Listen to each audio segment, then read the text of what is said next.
मखदुमपुर वासियों के लिए खुशखबरी है। रेफरल अस्पताल मखदुमपुर को नए भवन का सौगात मिल चुका है। शुक्रवार के दिन स्थानीय विधायक सतीश कुमार के द्वारा फीता काटकर अस्पताल के नए भवन का विधिवत उद्घाटन किया गया है। मौके पर विधायक ने कहा कि जब से हम विधायक बने थे तभी से लोगों की मांग थी कि इस अस्पताल का पहले इलाज किया जाए।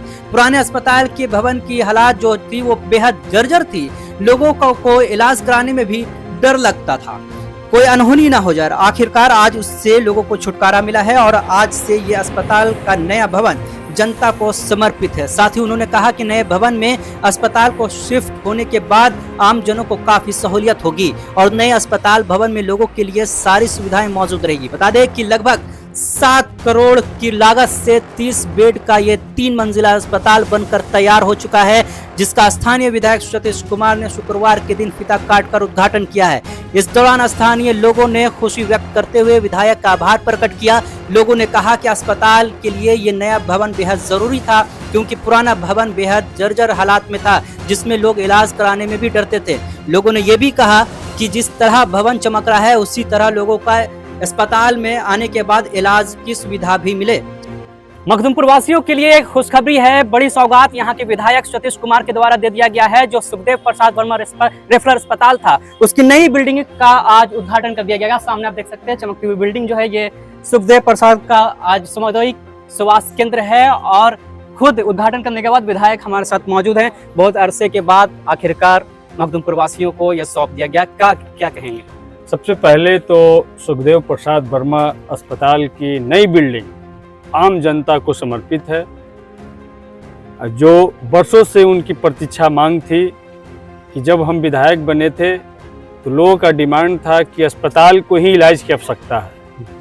बिल्डिंगें जर्जर थी, छतें लगातार गिर रही थी, तो यहाँ के प्रभारी, यहाँ के जनमानस लगातार मांग कर रहे थे और हमने सदन में इस सवाल को उठाया।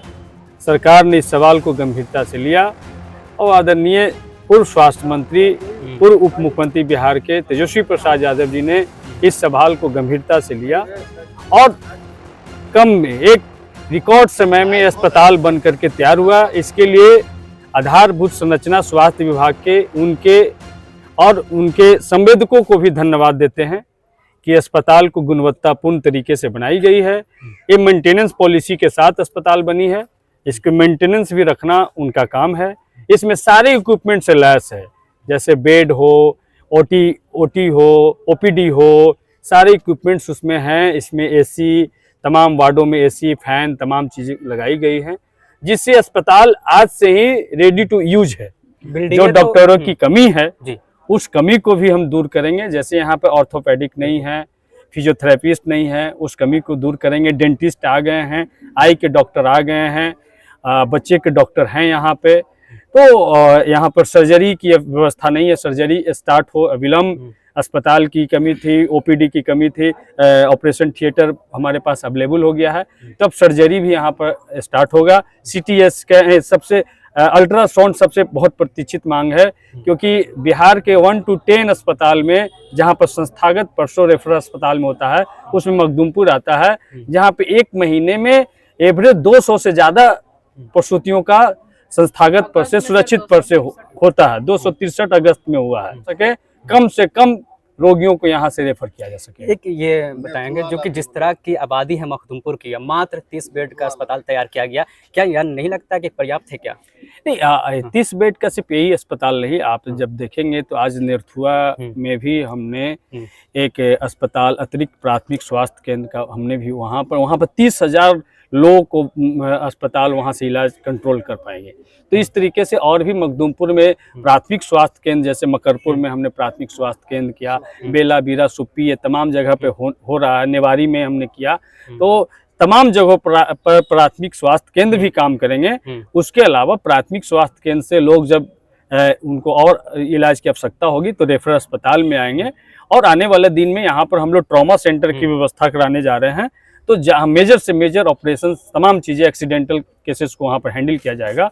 और अभी 30 बेड का अस्पताल है, ये फुल फ्लेज में अगर काम करने लगे तो मुझे लगता है कि मखदुमपुर की ज़्यादा से ज़्यादा ज़रूरत को पूरा किया जा सकता है। और सरकार का जो संकल्प है, खास करके बिहार सरकार ने संकल्प लिया है कि हर एक जिला में एक मेडिकल कॉलेज हम बनाएंगे। तो अभी तक जहानाबाद में मेडिकल कॉलेज नहीं बना है, उसके लिए जमीन चिन्हित नहीं हुआ है। तो जहानाबाद में मेडिकल कॉलेज की स्थापना हो जाती है तो बहुत राहत होगा पूरे जहानाबाद के वासियों को, और वहां पर मेजर से मेजर इलाज वहां पर किया जा सकता है। जितनी खूबसूरत बिल्डिंग है, क्या उतना आसानी से इलाज हो पाएगा यहाँ? क्योंकि कहा जाता है रेफर कर दिया जाता है, देखा भी नहीं जाता, और यही शिकायत है पब्लिक की कि जैसे लेकर जाते हैं उसे बोलते ले जाइए जहानाबाद। तो मतलब इलाज होगा या नहीं होगा यहाँ? नहीं, रेफरल माना जाए? नहीं, अस्पताल पे लोग भरोसा रखे। और रोगी के पेरेंट्स से भी हम चाहेंगे वो जब आते हैं तो डॉक्टरों पर भरोसा रखे, समय दें। वो डॉक्टरों पे ज्यादा दबाव नहीं बनाए कि रेफर कर दीजिए, नहीं हो रहा इलाज तो जल्दी से हमको छोड़ दीजिए।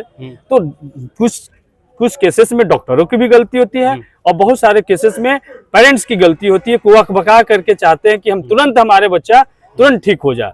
यदि सांप काटा है तो सांप वो टाइम लेता है, 48 घंटा उसको वॉच करना होता है, और तब जाकर के सांप की दवाई अगर जरूरत है तो उसको दी जाएगी। लेकिन लोगों को लगता है कि नहीं, हमको रेफर कर दीजिए। तो अब तो रेफर पॉलिसी सरकार ने बना ली है, तो रेफर पॉलिसी के अनुसार आप क्यों पेशेंट को रेफर कर रहे हैं वो कारण लिखना होता है। तो डॉक्टरों से भी चाहेंगे कि मानवीयता को मत भूलें, और जो भी रोगी आए उसको अपना सगा संबंधी समझ के उसका इलाज प्रारंभ करें। और हम लोगों से भी चाहेंगे कि अपने डॉक्टरों पे भरोसा करें, ये अस्पताल आपको राहत जरूर देगा।